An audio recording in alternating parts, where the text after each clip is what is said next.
په دنیا کې خو ډېر کافران شته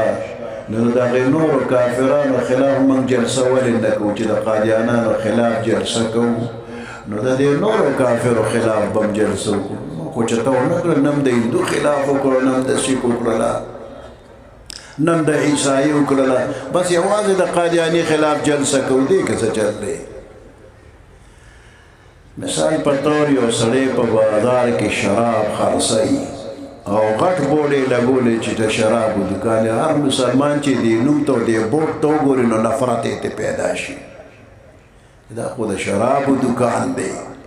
نو مسلمان ته نفرت کوي نږدې ولا نه ورځي دا دوکاندار مجرم دی دې شراب خرڅوي خو سره خوا کې بل یو دوکان دی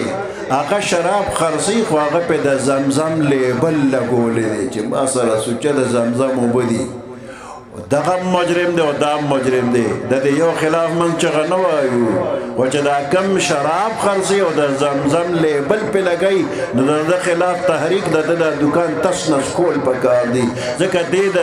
زمزم په نوم باندې مسلمان دوکه کوي شراب پسکي نو دا قادیاني مسلمان نه دی دې د مسلمان نوم پیش کوي نو د مسلمان په نوم باندې مسلمان دوکه کوي نو د دې وجې نه ټوله دنیا کې د دوی خلاف ځای په ځای تحریکونه شروع دي او دا جلسې جلوسونه کېږي چې زموږ ساده مسلمانان د دوی د حقیقت نه خبر شي او د دوی د فریب او د دوکې نه ځان بچ کړي نو دې وجې نه د ختم نبوت دا جلسې وي الله پاک د ستاسو دا محنت مشقت په خپل دربار کې قبول کړي